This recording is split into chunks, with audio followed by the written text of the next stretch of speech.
भगवान वासुदेव को, उनके भयानक रूप नरसिंहदेव को, उनके पशु रूप वराहदेव को, निर्विशेषवाद का उपदेश देने वाले भगवान दत्तात्रेय को, भगवान बुद्ध को तथा अन्य सारे अवतारों को नमस्कार करता हूँ। मैं उन भगवान को सादर नमस्कार करता हूँ जो भौतिक गुणों से रहित हैं, किंतु भौतिक जगत में सतो, रजो तथा तमो गुणों को स्वीकार करते हैं।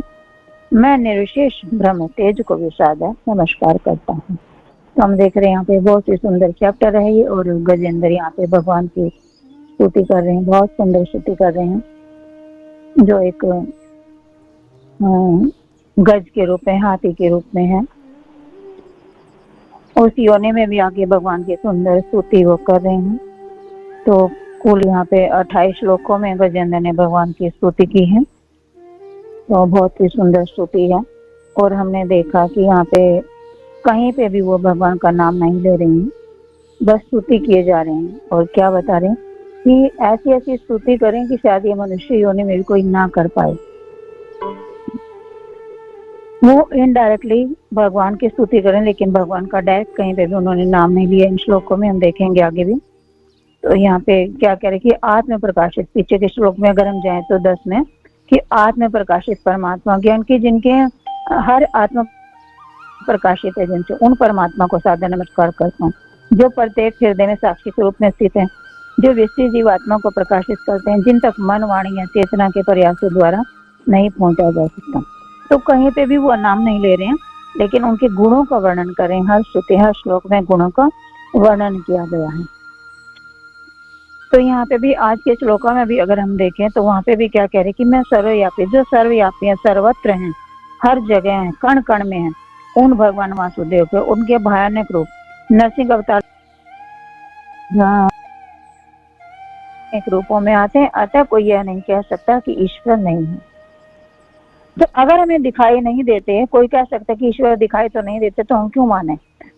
तो जरूरी नहीं कि ईश्वर भगवान हमारे सामने अपने साक्षात रूप में, साकार रूप में आएंगे, हमारे साक्षात सामने हमारे खड़े हो जाएंगे आके कि मैं भगवान हूँ। नहीं, भगवान किसी भी रूप में आते हैं, भगवान शब्द रूप में आते हैं, भगवान ग्रंथ के रूप में आते हैं, भगवान वस्त्र रूप में आते हैं, किसी भी रूप में आ जाते हैं भगवान। भगवान का कोई रूप नहीं है, जिस भी रूप में उनकी आवश्यकता होती है उसी रूप में आ जाते हैं।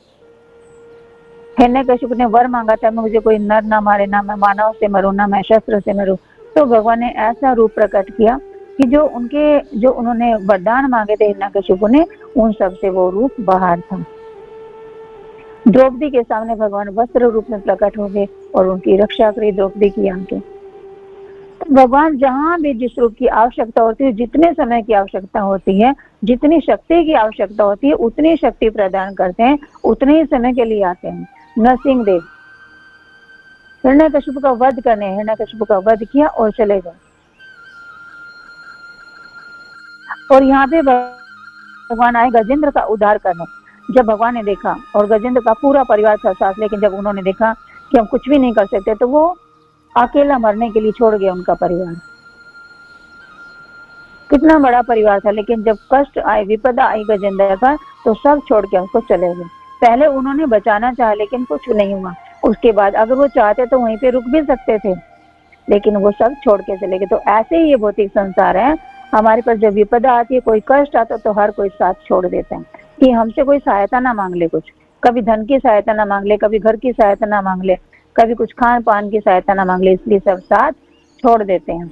लेकिन साथ पकड़े रहते तो वो कौन है? भगवान। और उनके भक्त कभी साथ नहीं छोड़ते। जैसी मर्जी स्थिति हो, भगवान के भक्त कभी भी साथ नहीं छोड़ते, बल्कि उस स्थिति में, विपदा भरी स्थिति में, भगवान के भक्त ही साथ देते हैं। और भगवान के भक्तों के अंदर भी इतनी शक्ति नहीं होती कि वो साथ दे सके। जब गुरु की कृपा उनके ऊपर ना हो, गुरु से शक्ति उनको ना मिले, तो वो भी किसी का सहायता नहीं कर सकते। तो गजेंद्र के जीवन चरित्र से हमें यही सीख मिलती है कि कोई किसी का सहारा नहीं है। अगर जन्म से लेकर मृत्यु तक हमारा सहारा है, तो वो कौन है? भगवान है। यहाँ पे भी जब देखा कि कोई साथ देने वाला नहीं है, गजेंद्र हार चुका था, तो उसने हारने के बाद उसको अपना पुनर्जन्म याद आया। बस उसने भगवान की स्तुति करना आरंभ कर दी कि वही एकमात्र सहारा, वही एकमात्र मेरे आश्रित हैं, जिनके में आश्रित हो जाओ वही आश्रय हैं। तो भगवान को कहाँ देर थी, भगवान तो तुरंत बिना विलंब किए अपने भक्त की रक्षा करने आते हैं। गरुड़ पर सवार हुए सभी देवी देवताओं को साथ लेकर। तो जब गजेंद्र ने देखा कि नारायण आ रहे मेरी रक्षा करने के लिए, तो उन्होंने क्या किया, जल में से कमल पुष्प उठाया और तब उन्होंने भगवान का नाम लिया, कृष्ण समर्पयामि। लेकिन जब तक स्तुति करी तो कहीं भी भगवान का नाम उन्होंने नहीं लिया, बस उनके गुणों का वर्णन किया है, गुणों का वर्णन किया। तो भगवान भी समझ गए किसी और को नहीं, ये सारे गुण मेरे ही अंदर हैं, मुझे ही जाना पड़ेगा।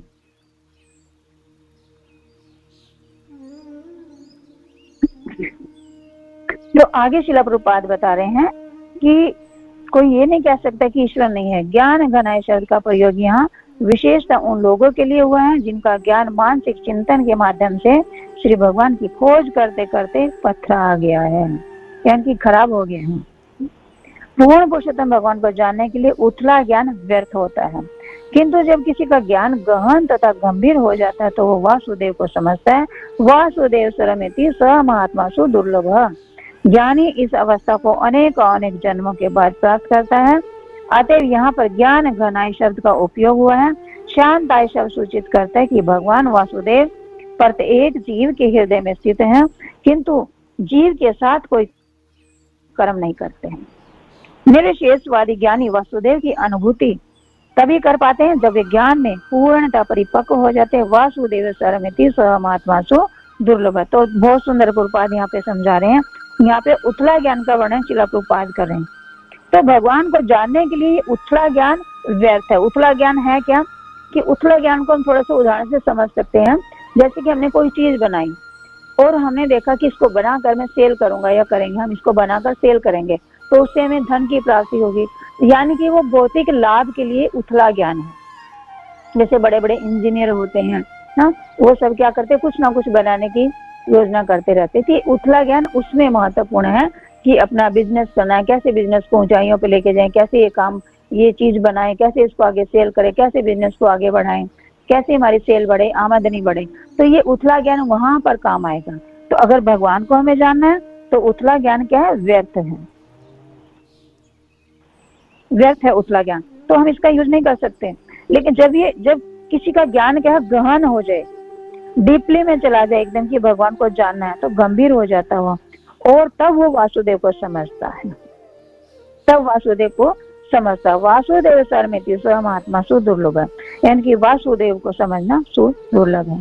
तो ज्ञानी इस अवस्था को अनेकों जन्मों के बाद प्राप्त करते हैं। लेकिन भगवान ने गीता में क्या कहा अर्जुन को, कि अगर मुझे प्राप्त करना, मुझे जानना, तो क्या करना होगा, भक्ति योग को स्वीकार करना होगा। तो सबसे सरल कौन सा योग है, भक्ति योग है। ज्ञानी भी क्या करेगा, ज्ञान प्राप्त कर लेगा तो उसके अंदर अहंकार आ जाएगा कि मैं तो बहुत ज्ञानी हूँ। तो ज्ञानी लोग भी सही नहीं है, ज्ञान योग भी सही नहीं है। जब भगवान ने साक्षात बोल दिया, साफ साफ बोल दिया अर्जुन को कि अगर मुझे जानना चाहते हो, मुझे प्राप्त करना चाहते हो, तो भक्ति योग को स्वीकार करो।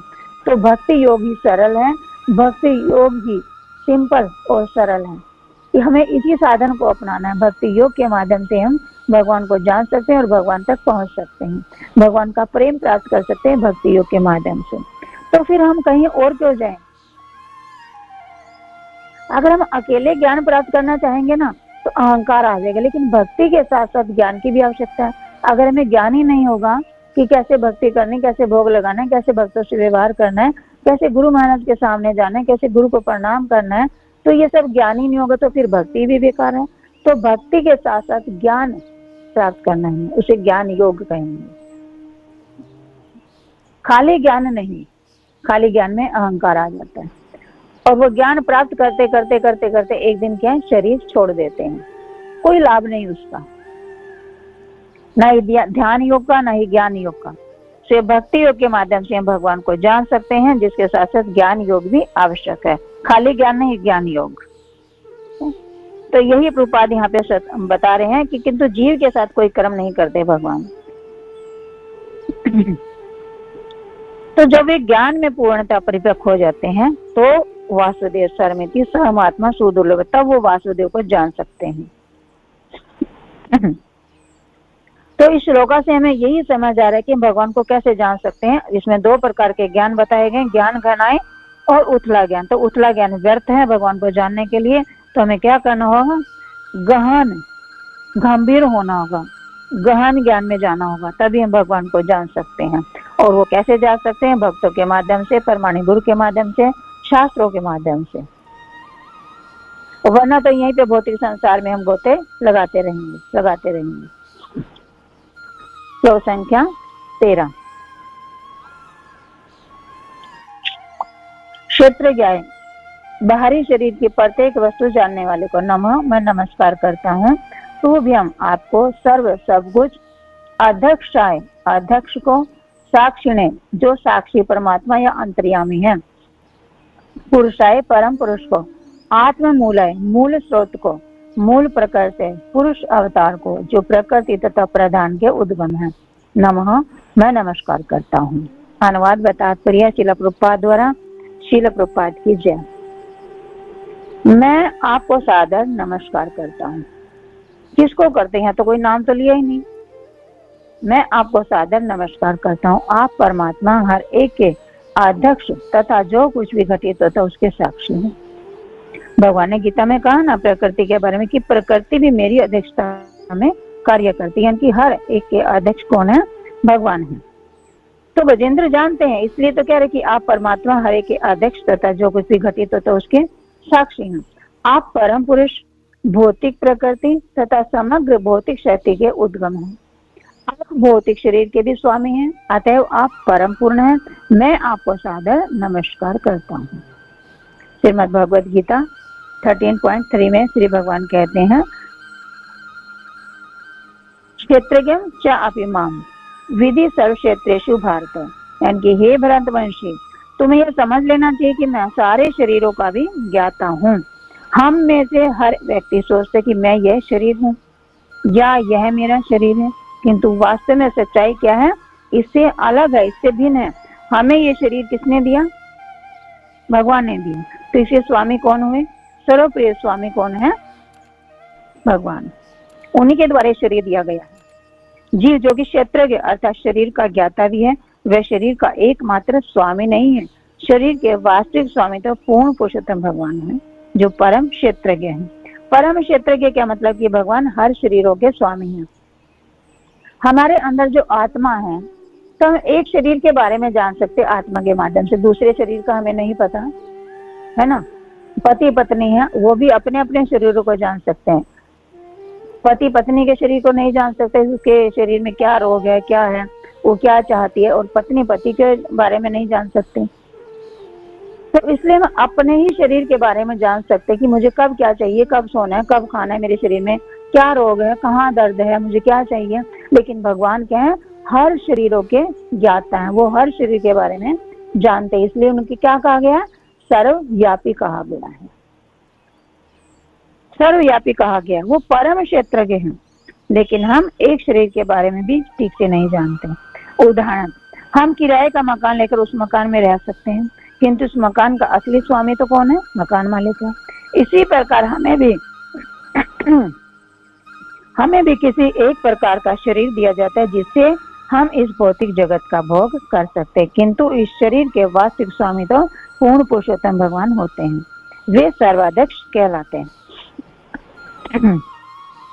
श्रील प्रभुपाद यहाँ बहुत सुंदर उदाहरण से हमें बता रहे हैं कि जैसे हमने किसी को मकान किराए पे दिया, या हम किसी मकान में किराए पे रह रहे हैं, तो हम उसके वास्तविक असली स्वामी नहीं हो सकते। असली स्वामी कौन है, जिसने वो मकान बनाया है, जिसका वो मकान है, हम जिसके मकान में रह रहे हैं, वो असली स्वामी है। तो इस शरीर भी किसने बनाया, भगवान ने बनाया। तो वास्तविक स्वामी तो इस शरीर के कौन है, भगवान है। लेकिन हम क्या कहते हैं, यह मेरा शरीर है, मैं शरीर हूँ, ये मेरा हाथ है। कभी ये नहीं कहते कि मैं हाथ हूँ, ये मेरा हाथ है। तो वास्तविक मालिक स्वामी कौन है शरीर के, भगवान है, जिन्होंने ये शरीर हमें दिया। किस लिए दिया, भौतिक भोग भोगने के लिए। क्योंकि हम भोगना चाहते, तो भगवान ने इसलिए भौतिक शरीर हमें दिया कि तुम जगत का भोग करो। किंतु इस शरीर के वास्तविक स्वामी कौन है, पूर्ण पुरुषोत्तम भगवान है। इसलिए वे कौन है, सर्वाध्यक्ष कहलाते हैं, सबके अध्यक्ष हैं वो। क्योंकि इस भौतिक संसार में सारी वस्तुएं उन्हीं की अध्यक्षता में कार्य करती हैं। इसकी पुष्टि श्रीमद् भगवद गीता 9.10 में की गई है, जहाँ श्री भगवान कहते हैं, मया अध्यक्ष प्रकृति सूयते से चराचरम। हे कुंती पुत्र, यह भौतिक प्रकृति मेरी अध्यक्षता में कार्य करती हुई सभी चर तथा अचर प्राणियों को उत्पन्न करती है। प्रकृति से न जाने कितने तरह के जीव प्रकट होते हैं, जिनमें जलचर, पेड़ पौधे, कीट, पक्षी, पशु, मनुष्य तथा देवता सम्मिलित हैं। प्रकृति माता है और पूर्ण पुरुषोत्तम भगवान क्या है? पिता है। अहम बीज प्रद पिता। तो प्रकृति अपने आप कुछ भी नहीं कर सकती। गुरु महाराज उदाहरण देते हैं भौतिकता में भी कि अगर एक माता कहे कि मैं अकेले बच्चे पैदा कर सकती, तो नहीं कर सकती। तो उसको बच्चे उत्पन्न करने के लिए, संतान उत्पन्न करने के लिए क्या चाहिए? किसका साथ चाहिए? पति का साथ चाहिए। बिना पति के वो बच्चे संतान उत्पन्न नहीं कर सकते। तो प्रकृति भी अकेले इस सृष्टि की रचना नहीं कर सकती। वो माता है, लेकिन पिता कौन है? बीज प्रद करने वाले कौन है? भगवान श्री कृष्ण है। अहम बीज प्रद है पिता। तो पिता कौन है? भगवान है। तो प्रकृति कितनी तरह के जीव प्रकट करती है, जिसमें जलचर, थलचर, पेड़ पौधे, कीट, पक्षी, पतंगे सभी होते हैं। तो प्रकृति माता है, लेकिन पिता कौन है? पूर्ण पुरुषोत्तम भगवान है। प्रकृति हमें भौतिक शरीर प्रदान कर सकते, किंतु आत्मा के रूप में हम रहते हैं पूर्ण पुरुषोत्तम भगवान के ही अंश रूप में। कभी ये सुना है कि हम प्रकृति के अंश हैं, या हनुमान जी के अंश है, या शिव जी के अंश है? कभी सुना क्या? कहीं नहीं। भगवद गीता में हमने सुना कि हम भगवान के अंश हैं। किसी और के अंश कभी नहीं सुना हमने। क्यों? क्योंकि वास्तविक पिता कौन है? भगवान श्री कृष्ण। तो इसकी पुष्टि श्रीमद् भगवद गीता में भी हुई है, 15.7 में हुई है। ममे वंश जीवलोक जीवभूत सनातन, यानी कि जीव ईश्वर का अंश होने के कारण इस भौतिक जगत की उपज नहीं है। कितना सुंदर भगवान ने गीता में बता दिया। तो हम भौतिक जगत की उपज नहीं है। जैसे कि गजेंद्र को हम देख रहे कि वो जल का प्राणी नहीं था, इसलिए वो हार गया। तो हम भी इस भौतिक जगत के जीव नहीं है। हम किसके अंश हैं? भगवान ने स्वयं का ममे वंश जीवलोक, हम भगवान श्री कृष्ण के अंश हैं। और भगवान भौतिक संसार के तो नहीं है, वो आध्यात्मिक जगत है। तो उनके अंश भी कहाँ के हुए? आध्यात्मिक जगत के हुए। जो आत्मा है वो भगवान का अंश है, तो वो इस जगत की नहीं, आध्यात्मिक जगत की उपज है। अतः इस श्लोक में श्री भगवान को आत्म मूल अर्थात प्रत्येक वस्तु का मूल स्रोत कहा गया है। ये सारे जीवों के बीज रूप हैं। बीजम माम सर्वभूतानाम। श्रीमद् भगवद गीता 14.4 में श्री भगवान कहते हैं, सरयोनिषु कौन्तेय मूर्तय संभवन्ति तासां ब्रह्म योनिरहं बीज प्रद पिता। हे कुंती पुत्री, यह समझ लो कि सारी योनियों के जीव इस भौतिक प्रकृति में ही जन्म लेते हैं। सारी योनियों के जीव क्या करते हैं? इस भौतिक प्रकृति में जन्म लेते हैं। और मैं वीर्य दाता पिता हूँ। पौधे, वृक्ष, कीड़े, जलचर, देवता, पशु, पक्षी तथा अन्य सारे जीव श्री भगवान के पुत्र या अंश हैं। तो भगवान जब इस सृष्टि पर, प्रकृति पर दृष्टिपात करते तो प्रकृति गर्भवती हो उठती है, और फिर उनके गर्भ से सब जलचर, थलचर, कीड़े मकोड़े, देवता, सब पशु पक्षी सब उत्पन्न होते हैं। देवता भी कौन है? वो भी हमारे भाई बहन है। क्यों? क्योंकि हम भगवान के अंश है, तो वो भी भगवान के अंश है। तो इस नाते क्या हुए? हमारे भाई बहन हुए। तो सभी क्या है? भगवान के पुत्र और पुत्रियां अंश हैं। तो भगवान ने कहा ना, मैं वीर्य दाता पिता हूँ। तो भगवान जब दृष्टिपात करते हैं प्रकृति पे, तो प्रकृति गर्भवती होती है, और फिर सारे सृष्टि की रचना होती है। किंतु भिन्न भिन्न मानसिक प्रवृत्तियों के साथ संघर्ष करने के कारण उन्हें भिन्न भिन्न प्रकार के शरीर मिलते हैं। मनस्ष्टानि इंद्रियाणि प्रकृति स्थानी कृष्यति। इस प्रकार वे उस प्रकृति के पुत्र हैं जिसके वीर्यदाता पूर्ण पुरुषोत्तम श्री भगवान हैं। इस भौतिक जगत में प्रत्येक जीव अपने अस्तित्व के लिए संघर्ष कर रहा है, और जन्म मृत्यु के चक्र से एकमात्र मोक्ष या छुटकारे की विधि है पूर्ण आत्मसमर्पण। इसका संकेत नमः शब्द से मिलता है। मैं आपको सादर नमस्कार करता हूँ। तो यहाँ पे अंश हम किसके हैं? श्री भगवान के, लेकिन अपने अपने कर्मों के अनुसार मनश्रेष्ठानि इंद्रियाणि प्रकृति स्थानी कृषति, क्या कर रहे हैं? सब संघर्ष कर रहे हैं, संघर्ष कर रहे हैं। इसी संघर्ष के कारण भिन्न भिन्न रूप शरीर उनको मिलते हैं। किसी को कीड़े का मिला, किसी को वृक्ष का मिला, किसी को पशु का, पक्षी का, मनुष्य का, पतंगे का, अलग अलग सबको शरीर मिले हैं अपने कर्मों के अनुसार। तो हमें यहाँ से भी बहुत सुंदर सीख मिलती है कि जैसा हम कर्म करेंगे हमें वैसे ही अगले जन्म में हमें शरीर मिलेंगे। तो हमें, अगर हम राक्षस वाले कार्य करेंगे, असुरों वाले कार्य करेंगे, तो हमारे शरीर क्या होंगे? असुर योनि में जाएंगे हम। कुत्ते बिल्ली वाले कार्य करेंगे तो उसी योनि में जाएंगे। तो ये हमारे ऊपर कि हमारा अगला जन्म कैसा हो, हमारे ऊपर निर्भर करता है। अगर हम भक्ति करेंगे तो हमारा जन्म किसी अच्छे भक्त के घर में होगा, ताकि फिर से हमारी भक्ति शुरू हो सके और हम अच्छे से अनन्य भाव से भगवान की भक्ति कर सके। अभी क्या हो रही है? हमारी मिश्रित भक्ति हो रही है। तो मिश्रित भक्ति तो गोलोक धाम तो भूल ही जाओ, वो तो पता नहीं हमें कितने जन्म लग जाएंगे। बस प्रे करते रहो गुरु महाराज कि कभी ना कभी तो हमें इस भौतिक जगत से छुटकारा मिलेगा ही।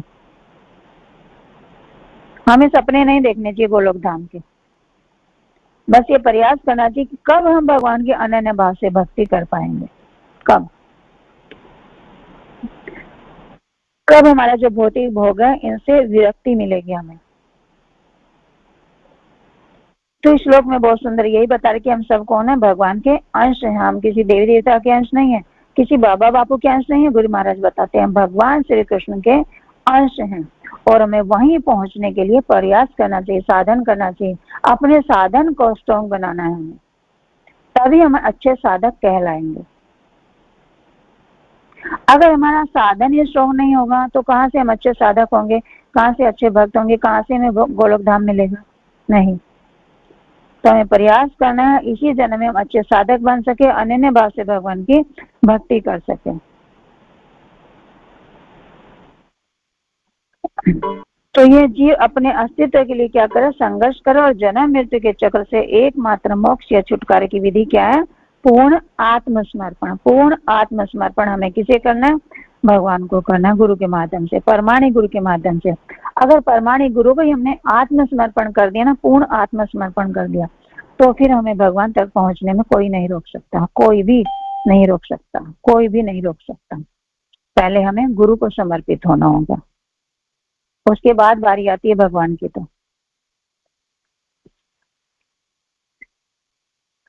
ठीक है, तो यहीं पे मैं कथा को विराम दूंगी। हरे